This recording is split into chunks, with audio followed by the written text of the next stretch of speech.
It was Tuesday. My screen pinged, Slack notification, no context, no buildup, just, hey, we're restructuring. Today's your last day. Effective immediately. No meeting invite, no call, no signature, just a message. Like I was being removed from a group chat. Like I wasn't the person who skipped holidays, stayed late, and fixed 3 people's mistakes without ever saying a word. I froze. Then I read it again. And again. As if maybe there was a follow-up message coming. A joke. A correction. Anything. There was a message. Another ping. And for a second, I felt relieved. Until I read it. Please clear your desk and return your access card by 3 p.m. No emoji. No thank you. Just logistics. Like I was a broken printer being scheduled for pickup. The next ping was a calendar removal. Then Slack logged me out. Funny thing is, I didn't cry. I didn't scream or slam my laptop shut. I just sat there, staring at the Slack window, still open but grayed out. Like even it knew I wasn't supposed to be here anymore. I thought about messaging someone from the team, asking what the hell just happened. But what was I gonna say? Hey, did I just get laid off?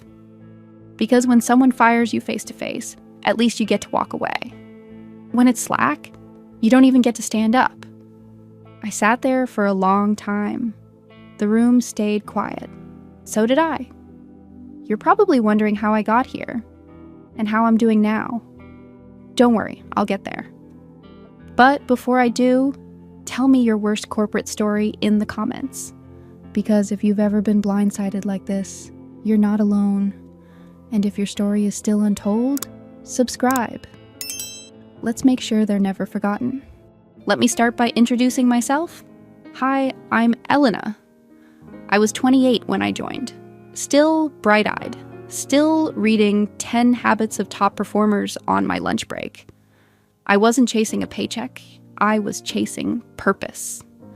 The company said they were building tools that made workplaces more human. That meant something to me. I wanted to be part of something meaningful, not just clock in, clock out. Build and grow. Be seen. When I got the offer, it wasn't glamorous. No signing bonus, no swag box, just a one-liner from my soon-to-be manager. We're lean, so you'll wear a lot of hats. And I did. I wore the jump on early calls hat, the fix this tonight for tomorrow's meeting hat, the make it pretty and pitch it hat. Some days I wore all of them, and I didn't mind, because I thought, that's how you show you're a team player. The first ask was on a Saturday, 6:43 p.m. Hey, at Elena, super quick thing before Monday. Can you spin up a few slides on that Q2 concept? I said yes. It took 5 hours. But Monday morning? The deck got praise, and my name didn't come up. That stung, but not enough to stop me. Next came the 10:30 p.m. Just need this one thing real quick. Ping. Then Sunday calls. Late Friday client notes. I kept saying yes. There was a time I was on a boat, literally. 3-day weekend, my first real break. I stood on the deck in full sun, holding my laptop up like a satellite dish, trying to get enough signal to resend a file someone else had lost. I was supposed to be relaxing. I was resending a PDF, again. Then came my brother's wedding. I was a bridesmaid, in heels, full face, parked outside the venue, building a pitch deck in the backseat of a car. 2 hours, no warning. Just, hey, sorry to ask, but can you jump on this real quick? I didn't cry. I just typed until my phone overheated. One night, my mom asked me if I was still happy at work. I smiled, said, yeah, of course. Then I muted the TV and opened Slack, just in case someone needed something. They called me the glue, said I was irreplaceable. Funny. Guess glue's only good until it dries out. I pushed through late nights, through skipped dinners, through holidays blurred by blue light and deadlines. I told myself, Just get through this quarter. Then it'll calm down. Then it was. Get through the product launch. Then get through performance reviews. I got through all of it, right up until my last day. Looking back, the red flags weren't hidden. They were everywhere, neatly folded into compliments. They said I was reliable, detail-oriented, a safe pair of hands. It sounded nice, until I realized it was code for, she won't say no. I wasn't the only one. There were a few of us, the quiet doers, the no worries, I've got it crowd. We didn't cause waves, so they leaned on us, hard, and thanked us, softly. Like the first time I pulled a 12-hour shift. I got a clap, clap, clap emoji in a private DM. Not even in the group channel. Performance reviews were polite but pointless. Year 1, 3.5 out of 5. The feedback? Strong execution but needs to develop leadership presence. Translation? You're great, but invisible. Year 2? I had 4 people reporting to me. All gave me top marks. Still no promotion. Instead, my boss said, "You should feel really lucky. We're giving you a 3% raise this year." Inflation that year was 5. I started noticing how praise moved, always upward. If something went right, it was thanks to the team. If something went wrong, it was let's figure out what Elena missed. Others started leaving. Good ones, quiet ones. People who showed up early, stayed late, and got tired of being told their growth would come with time. I stayed because I still believed in the work, in the mission, in the possibility of being seen. And then came Daniel. Daniel joined 6 months after me. Confident, loud, friendly. He used synergy in every third sentence and carried a reusable coffee cup like a personality trait. Word was, he was the son of someone the founder knew. No one confirmed it. They didn't have to. I was asked to onboard him. Help him find his feet, my boss said. Mentor him a bit. We see leadership potential. That was the first time I laughed out loud at work. Quietly, of course. Within a month, Daniel was leading client calls, using my decks, presenting my ideas, and getting shout-outs in the company newsletter for bringing fresh thinking. 2 months in, he got a bonus. I got a cup of coffee with a sticky note. Thanks for the great support. When I did speak up, I noticed the air changed. Suddenly, I was hard to manage. Not aligned with leadership. Maybe not the best culture fit. I started rereading my emails for tone, over-editing my Slack messages, holding back ideas that might make someone uncomfortable. One time, I flagged a client issue in a leadership call. That same week, my boss pulled me aside and said, "You've got great instincts. Just be careful where you point them." I thought it was feedback. It was a warning. Another time, he said, "You're doing great. Just remember to smile more. Leadership's watching." I smiled. Not because I wanted to. Because I'd already learned. Pushing back doesn't get you promoted. And then came the alignment meeting with HR. They asked, "How can we support you in being more flexible?" I said, "I've worked 4 weekends in a row." They said, "Right. And what would help you manage that better?" I closed my laptop, looked at my reflection, and saw someone who looked tired of apologizing for existing in the room.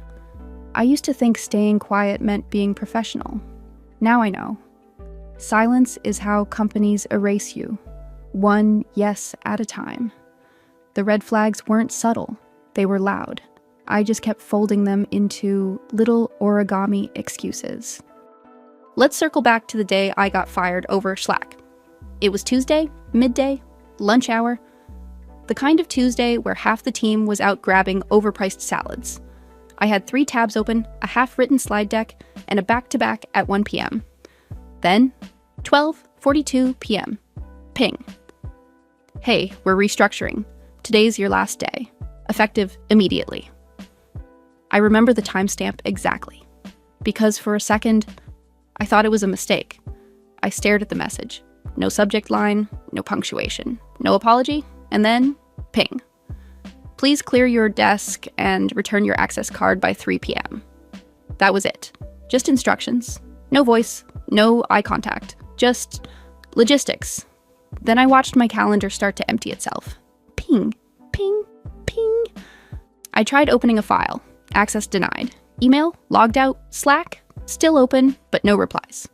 I gave that company 1,112 days. And they gave me a Slack message and a deadline. The floor was quiet. Everyone was out, which meant no whispers, no awkward hugs, no one watching me disappear. I sat still, not crying, not shaking, just paused. Then I felt a rush behind me. Elena? Priya. She ran in, heels clicking on tile. I hadn't even heard the elevator. I looked up. She looked furious. She dropped her bag, pulled me into a hug I didn't realize I needed, and whispered, "What in the world? They didn't even call you? You kept that team afloat." She pulled back, eyes glossy, jaw clenched. Then she scanned the room. "They didn't even give you a box?" She grabbed an old delivery box from under someone's desk, tossed out the bubble wrap, started helping me pack my coffee mug, my headphones, my little jar of emergency almonds. She didn't talk much, just packed like she was on a mission.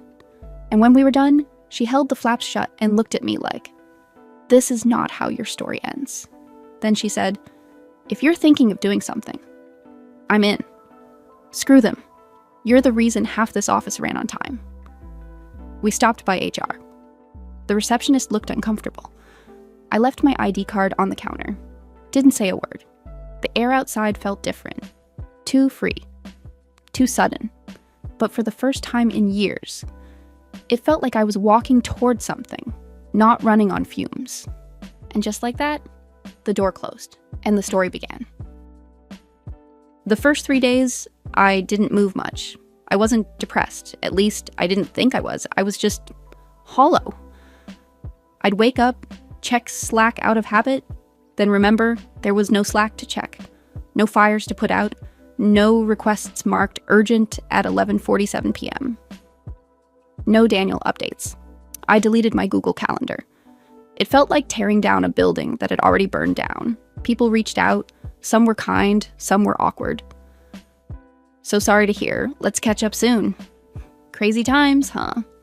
Sending love. "When you're ready, let's grab coffee." I wasn't ready. I didn't want coffee. I wanted silence, and maybe something to scream into.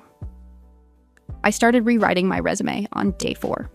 Stopped at the part where it said, "Strong leadership under pressure." It felt like a lie. At night, I watched trashy reality shows and reread my old performance reviews. One said, "Elena brings consistent value to the team." That same manager didn't even text when I was let go. I started wondering, did they ever see me? Or just the tasks I finished before they got back from lunch? Then, on day 6, Priya texted again. "I'm serious, E. If you build something, I'm in. Whatever it is." I didn't respond right away. What would we build? We had no budget, no product, no logo. Just a shared inbox full of what went wrong. But something about that message, it stuck. Because for the first time in weeks, I didn't feel useless. I felt dangerous. I didn't know what we were building, but I knew who I wanted to build it with. I messaged Priya the next morning. "Okay, let's talk." She replied with setting up a schedule. No hesitation. Priya came by to my place. We didn't talk about strategy. We talked about what we never wanted to feel again. No more pretending to be on at 9 p.m. No more tiptoeing around bad bosses. No more building dreams for people who thought we were replaceable. It wasn't a company plan. It was a shared boundary. We listed people we trusted, people who left quietly, people who still replied with, "How can I help?" instead of, "Who else is on this?" In 3 days, we had 4 people. No funding, no founder title, just one Notion doc, one calendar, and one question. What if work didn't break us this time? We started small, freelance projects, split the pay evenly, pitched only to clients who didn't give red flags in the first 5 minutes. Some months, we barely made rent. Other months, we made more than we ever did working full-time. But it wasn't the money that made it feel real. It was the mornings. Waking up and not feeling dread. Waking up and knowing I could say no. Waking up and knowing no one would fire me via Slack. We didn't try to go viral. We didn't raise capital. We didn't pitch a shiny dream with fake urgency. We just worked with each other, for each other. Month 3, we signed our first retainer client. Small, but consistent. Month 5, a project we delivered early got passed around a few inboxes. 2 weeks later, we landed a client 3 times the size. Month 8, the sales director of a company we'd both applied to years ago reached out. Hey, heard you two are running something real. Can we talk? Month 9, a major client renewed for a second phase and added 2 more markets. We didn't move fast, but we moved right. Everyone on the team got equal praise. Every Friday, we had 10-minute highlight rounds. Didn't matter if you closed a deal or just kept something alive quietly. We called it out. Because that's what no one ever did for us. We were building something that didn't break us, something we could actually be proud of. And slowly, it started to grow. And then, it came the morning of November. We were stretched. In a good way. It was time to bring in someone to manage strategy ops, client flow, internal systems, team structure, mid-senior role, a seat at the table. We posted the listing. Applications rolled in, and then I saw it. Different email. Same name, same face. My old boss. I didn't open the application right away. I saw his name, recognized the face, felt nothing. No spike of rage, no fantasy of a mic drop, just a tired amusement. He had no idea. Different email, same title, same bullet points I once wrote for him. He'd listed leadership under pressure. I chuckled. I had pressure too. 4 years of it. Except mine came without the title. For a moment, I imagined it. Interviewing him, letting him sit across from me, asking him to walk me through his team leadership philosophy, watching him squirm, or worse, not even realize who I was. I even drafted the invite. Hi, thanks for applying. We'd love to schedule a 30-minute chat to learn more.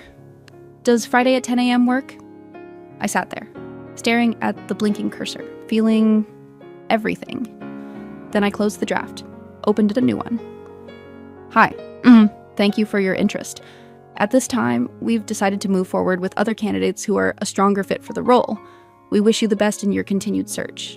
Short, professional, unbothered. Because I didn't need to interview him. I didn't need to prove anything. He wouldn't even recognize my name. Because men like him never remember the people who made them look competent.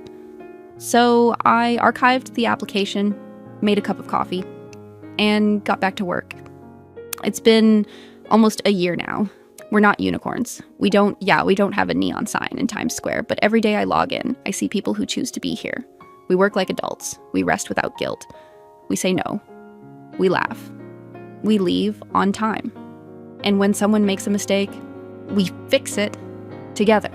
Sometimes I still get Slack notifications, but now they're from my own workspace, my own team, my own rules.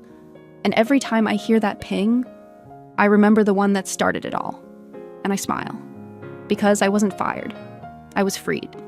I'm Elena, and this was my Empire Diary. The story of how I went from being fired over Slack to building something they could never take away. If you've ever been underestimated, overlooked, or straight up erased, don't let your story stay untold. Drop it in the comments. Or, better yet, submit it to us. And maybe we'll bring it to life in the next episode. And before you go, don't even think about leaving without watching this one. The girl who stayed late 87 days straight and got a mug for it. She wasn't mad. She was calculating. Click it. Watch it. Relive every unpaid overtime hour. This is the Empire Diaries.